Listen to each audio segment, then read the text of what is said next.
Hey everyone, this is Hailey from Cartoonverse, and I am finally bringing everyone another Voltron theory video.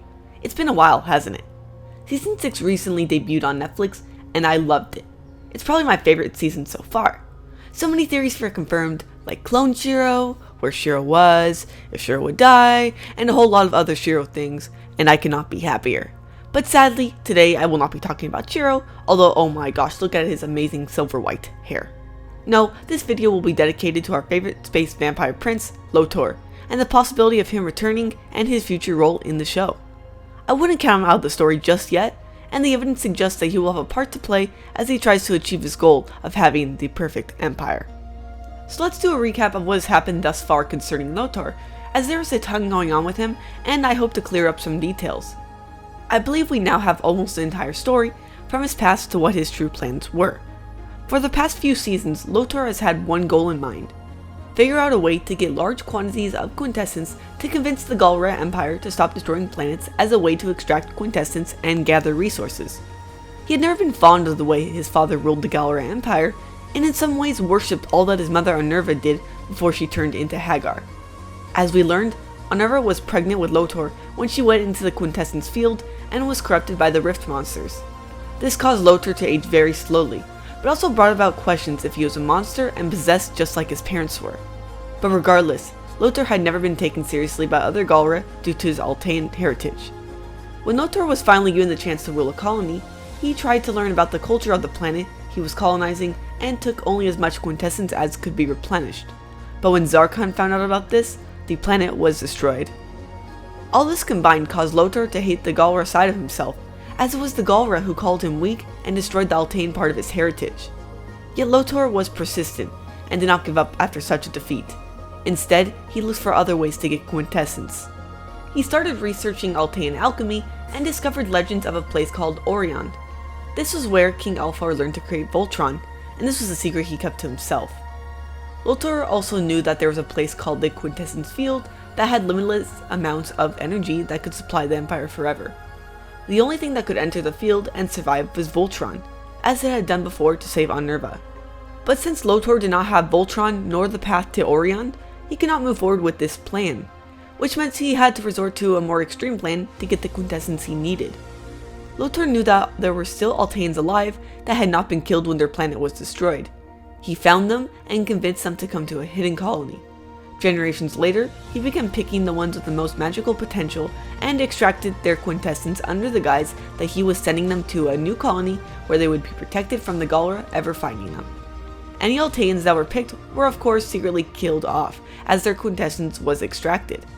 Perhaps Lotor thought he could create something to get to Orion by extracting Altean quintessence, or this was just the best alternative to destroying planets. Either way, he killed many Alteans in the process. This evidently was not what he was looking for, and his goal was still out of reach. Then one day, Voltron showed up, and with it a magical Altean that would be the key to finding Orion. But first he would need to make a ship that could get into the quintessence field. As we learn in Hole in the Sky, it was Lotor who sent the distress signal that led Voltron to finding the Altean ship stuck between realities. Lotor knew that this ship housed a comet that could create a trans-reality traveling ship, so he made Voltron fetch it and bring it back to this reality.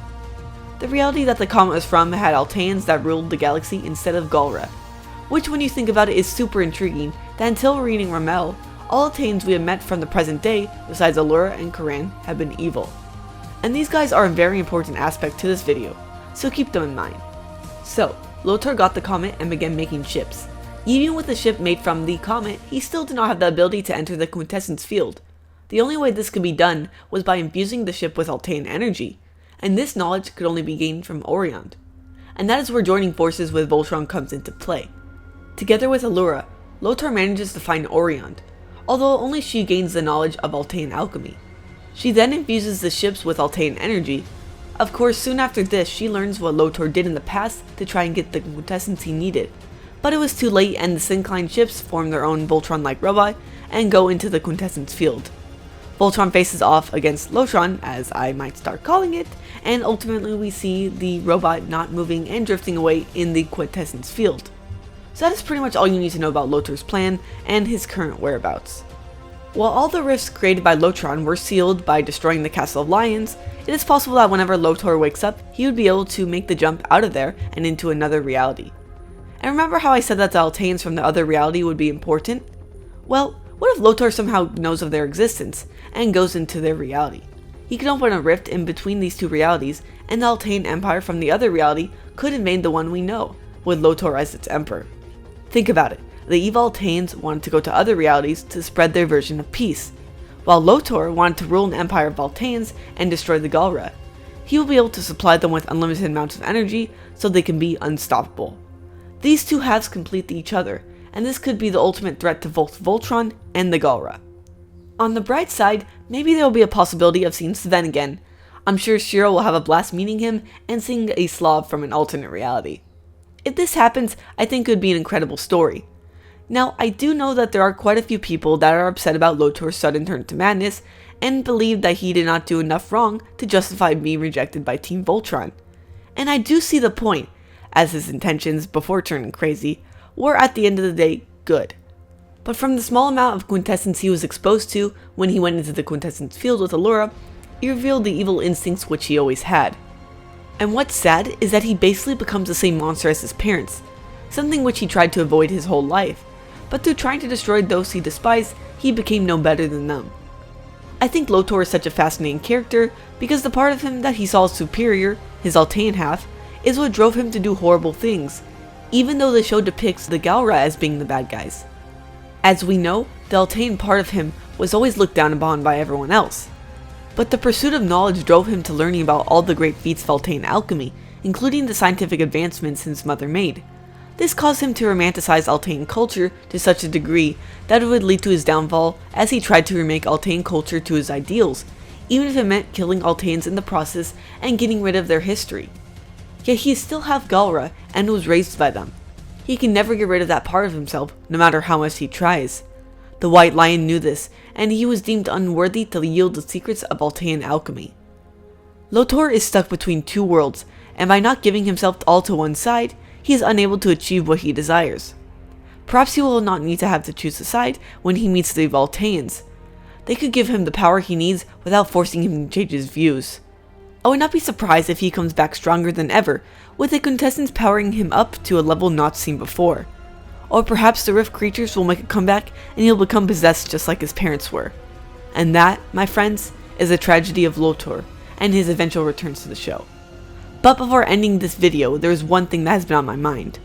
We saw that Haggar successfully made it to Orion after searching for it her whole life. She learned the secrets of this place, and in some ways it seems to begun to heal her. After all the horrible things she has done, it puzzles me as to why she was let in and deemed worthy. Perhaps she'll do good in the future and will be the only one that can stop her son. Her whereabouts are unknown, so there's no saying what her plan is. Let me know what you guys think Haggar's next move will be. Will she be able to overcome being possessed, or will she just stay the villain she is? Tell me in the comments section, and feel free to let me know what you thought of this video. Make sure to subscribe and click the bell icon to get notified of any future Voltron videos. There were not too many big theories that came from this season, but as always I would love to talk about Shiro, for reasons. Anyway, also feel free to join my Discord server, which has a Voltron text channel. The code to get in is CartoonUV. Thank you to my many patrons who help support me making videos like this for Voltron because I don't get to make those that often. And thank you guys for watching and have an animated day.